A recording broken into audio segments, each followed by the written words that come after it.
भारतीय इतिहास और संस्कृति के इस सफर में जहां हम इतने सारे कालों का वर्णन कर रहे हैं, वहां राजपूतों की बात ना करी जाए ऐसा नहीं हो सकता। भारतीय इतिहास और संस्कृति के आज इस नए सफर में मैं आपको ले चलूंगी राजपूत काल की तरफ। मैं आपको बताऊंगी कि कैसे भारत में मुसलमान शासन दृढ़ होता गया और राजपूतों ने अपनी पकड़ बनाने की कोशिश करी। इस नए सफर को नए साल के साथ हम थोड़ा आगे लेके चलते हैं।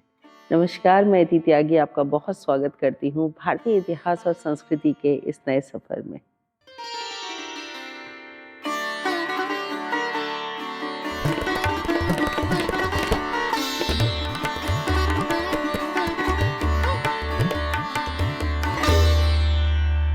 बारह सौ ईस्वी तक भारत में मुसलमान शासन सुदृढ़ हो गया। 667 ईसा से 1200 ईसा तक का यह काल राजपूतों का काल कहलाया। राजपूत काल वह समय है जब भारत को मुसलमान आक्रमणकारियों ने अपना लक्ष्य बनाया। राजपूत शासकों ने निरंतर 5 वर्ष यवन आक्रमणों का सामना किया। राजपूत वीरों ने तन मन प्राणों को अर्पित कर अपार वीरता और साहस के साथ देश के कण कण और एक एक इंच भूमि की रक्षा की। देश की स्वतंत्रता को अक्षुण्ण रखने के लिए अपना सर्वस्व न्यौछावर कर दिया। राजपूतों की वीरता, त्याग और साहस की कहानियों से भारतीय इतिहास भरा पड़ा है। राजपूतों में कुछ ऐसे महान गुण वर्तमान थे जिनकी उनके मित्र ही नहीं, शत्रु भी सराहना करते थे।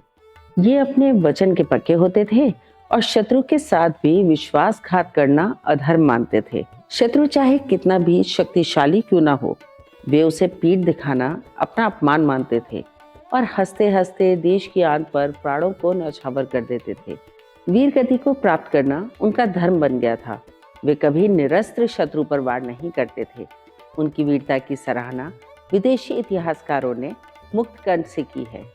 कर्नल टॉड लिखता है, राजपूतों में साहस, देशभक्ति, आत्मसम्मान इत्यादि अपार गुण थे। डॉक्टर ईश्वरी प्रसाद ने लिखा है कि उनमें आत्मसम्मान की भावना का आधिक्य था। वे सच्चाई के लिए अपने प्राणों का भी बलिदान दे देते थे। वे शत्रुओं के साथ भी उदार व्यवहार करते थे और शरणागत की रक्षा करना अपना धर्म मानते थे। वे विजय प्राप्त करने पर भी कभी बर्बर नहीं होते थे। सांस्कृतिक दृष्टि से इस काल के महत्व को आंके तो राजपूत शासकों के महत्व को अनदेखा नहीं किया जा सकता। उनके शासनकाल में साहित्य तथा कला के क्षेत्र में भी पर्याप्त उन्नति हुई। बहुत से कवि तथा लेखकों को राज दरबारों का संरक्षण मिला। कलाकारों को राजपूत शासकों ने पुरस्कृत कर सम्मानित किया। इसमें राष्ट्र की सांस्कृतिक धारा की प्रगति गतिशील रही और उच्च कोटि के विचारक तथा चिंतक सांस्कृतिक उत्थान की दिशा ग्रहण करने में सक्षम बने। राजपूत शब्द का प्रयोग राजपुत्रों के लिए किया गया है। यह राज परिवार की दिशा में इंगित करता है। वास्तव में यह कोई जाति अथवा धर्म विशेष की धारा नहीं थी। यह कोई इस प्रकार का विशेष वंश भी नहीं था। क्षत्रिय विशेष रूप से राजा हुआ करते थे। इसी को आधार बनाकर क्षत्रिय राजकुमारों को राजपूत या राजपुत्र कहा जाने लगा। जो लोग प्राचीन क्षत्रिय वंशज हैं, वे स्वयं को सूर्यवंशी तथा चंद्रवंशी मानते हैं। यह विचार भारतीय अनुश्रुतियों के अनुकूल है। उनमें क्षत्रिय समाज 2 भागों में बांटा गया है। कालांतर में इनकी तीसरी शाखा यदुवंशी बनी। सब क्षत्रिय इन्हीं 3 शाखाओं में विभक्त हुए। इन राजपूतों का जीवन और आदर्श प्राचीन क्षत्रियों जैसा ही था। उनमें एक जनश्रुति के अनुसार माना जाता है कि उनकी उत्पत्ति अग्निकुंड से हुई। कहते हैं परशुराम द्वारा क्षत्रियों का विनाश करने पर समाज में त्राही त्राही मच गई। इससे देवता भी विचलित हुए और उन्होंने आबू पर्वत पर एक सभा की। वहां एक विशाल अग्निकुंड था। इस अग्निकुंड से देवताओं ने प्रतिहारों, पवारों, सोलंकियों तथा चौहानों का उत्पन्न किया। यह अनुश्रुति 16वीं शताब्दी की है, जो चारणों की कल्पना प्रतीत होती है। कुछ इतिहासकार मानते हैं कि इन राजाओं ने अग्नि के सामने हिंदू समाज की एकता को कायम रखने की शपथ ली थी। अरबों और तुर्कों से देश की रक्षा की शपथ अग्नि समक्ष ग्रहण की थी। अग्नि समक्ष शपथ लेने के कारण ये अग्निवंशीय कहलाए। कर्नल टॉड ने राजपूतों और मध्य एशिया के शक तथा शिधियन जातियों में साम्यता बताई है। उनके विचार से राजपूत इन्हीं जातियों के वंशज थे। ये जातियां समय समय पर भारत में आईं और यहाँ आकर बस गईं। इन्होंने कालांतर में हिंदू धर्म और रीति रिवाजों को स्वीकार कर स्वयं को इसका अंग बना लिया। ये जातियां शासक वर्ग से आने के कारण अपने आप को प्राचीन क्षत्रियों की संतानें मानते हैं। राजपूतों की पराजय क्यों? देश बहुत से छोटे बड़े राज्यों में विभक्त था। राष्ट्र की कोई सामूहिक तथा संगठित शक्ति ऐसी नहीं थी जो आक्रमणकारी का एकजुट होकर सामना कर पाती। जो राज्य थे उनमें पारस्परिक मेल मिलाप नहीं था और वे सर्वदा आपस में लड़ते झगड़ते रहते थे। वे ये समझ पाने में असमर्थ थे कि जो विदेशी शासक आज एक राज्य पर आक्रमण कर रहा था वह कल दूसरे राज्य को भी पदाक्रांत करेगा। देश के विभिन्न राज्यों में पारस्परिक ईर्ष्या तथा द्वेष का आधिक्य था। राजपूत राज्यों में सद्भावना और सहयोग का अभाव था। भारतीय राज्यों की सीमाएं असुरक्षित थीं। सब राज्यों की पृथक पृथक सीमाएं थीं और उनकी सुरक्षा के लिए उनकी सीमित शक्तियां थीं। उन राज्यों ने कभी मिलकर सीमा की शक्ति को संगठित नहीं किया, इसलिए शत्रु को पृथक पृथक सीमा को भेदने में कोई कठिनाई नहीं हुई। सीमा अशक्त रहने से जो भी शत्रु आता वह सफलता प्राप्त करता जाता और देश पराधीनता के गर्त में गिरता जाता। यदि हम राजपूत कालीन भारत की बात करें तो इस काल का बहुत बड़ा राजनीतिक महत्व है। राजपूतों ने लगभग 5 शताब्दियों तक विदेशी आक्रमणकारियों से लोहा लिया और देश की रक्षा की। संगठनात्मक एकता के अभाव में राजपूत देश की रक्षा न कर पाए, परंतु इनके त्याग, वीरता और देश प्रेम की सराहना करनी होगी। इनके उच्चादेशों की कहानियां अमर हो गईं। यह राजनीतिक विच्छिन्नता का युग था। देश विभिन्न छोटे बड़े राज्यों में विभक्त था। देश में कोई सार्वभौमिक सत्ता नहीं थी जो आपत्ति काल में राष्ट्र को अशक्त किया हुआ था। यह नितांत कष्टपूर्ण और निराशाजनक अनिश्चय की स्थिति थी। विदेशी आक्रमणों ने इस स्थिति को और भयावह तथा विनाशकारी बना दिया था।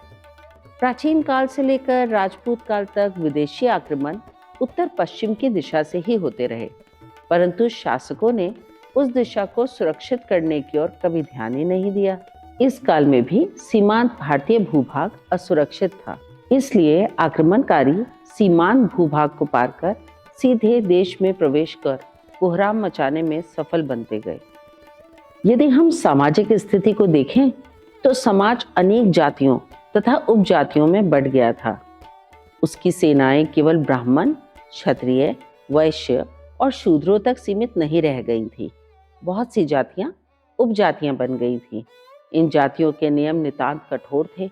ऊंच नीच का भेदभाव पराकाष्ठा पर था। शूद्रों की दशा शोचनीय थी। इस दुर्भाव के परिणाम स्वरूप जब मुसलमानों का शासन हुआ तो बहुत से निम्न वर्गीय हिंदुओं ने उसे स्वीकारा और मुसलमान बन गए। इस्लाम धर्म में ऊंच नीच भेदभाव के लिए कोई स्थान नहीं था, ना ही वहाँ कोई छुआछूत की व्यवस्था थी। सब एक दस्तरखान पर खाना खाते थे। खेद है कि उस समय हिंदुओं का दृष्टिकोण वैसा उदार न था जैसा उस समय था, जब उनकी यूनानी, शक, कुषाण, हूण आदि जातियों को भी अपने अंदर समा लिया था। राजपूत काल में साहित्य रचना की ओर विशेष ध्यान दिया गया। संस्कृत तथा प्रांतीय भाषाओं में लेखकों ने साहित्य रचना की। राजपूत राजा साहित्य के अनुरागी थे। वे उच्च साहित्यकारों को आश्रय प्रदान करते थे, उन्हें पुरस्कार देते थे। काकपति राज, मुंज, भोज, विग्रहराज इनमें प्रधान थे। बंगाली राजा लक्ष्मण सेन के दरबारी कवि जयदेव ने गीत गोविंद की रचना की और कश्मीर में कलहड़ ने राज तरंगिनी की रचना की।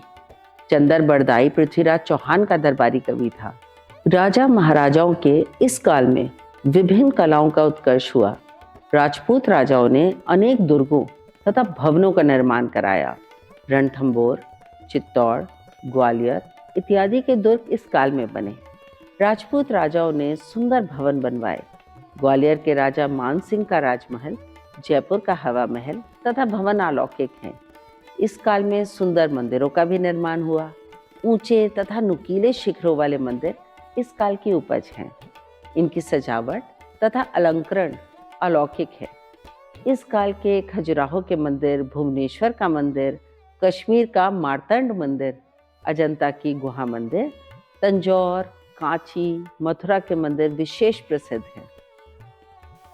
किसी भी देश का इतिहास यदि हम देखें तो राजनीति के साथ साथ वहाँ का साहित्य, वहाँ के भवन निर्माण, वहाँ की कलाकृतियाँ, वहाँ की काव्य शैली, वहाँ की भाषा, ये सब ही अपना एक महत्वपूर्ण स्थान रखती हैं। ये जानना बहुत ज़रूरी है कि भारत में समय समय पर किस किस तरह के निर्माण हुए, किस किस तरह के साहित्य ने जन्म लिया, किस किस तरह की कलाकृतियाँ आई और कैसे भवन और मंदिरों का निर्माण हुआ। भारतीय इतिहास और संस्कृति के अपने इस छोटे से सफ़र को मैं थोड़ा सा आगे और बढ़ाकर आज आपके सामने राजपूत काल का वर्णन किया। मुझे उम्मीद है आपको मेरी छोटी सी कोशिश पसंद आई होगी। हम इस सफ़र को और आगे लेके जाएंगे और बात करेंगे कि भारत में जब आक्रमणकारी आए तो उन्होंने कितना विनाश किया, कितने मंदिर तोड़े, कितने दुर्ग तोड़े और भारत को किस किस तरह की क्षति हुई। आज के सफ़र को मैं यहाँ छोटा सा विराम देती हूँ। मैं इति त्यागी आपसे इजाज़त चाहती हूँ। नमस्कार।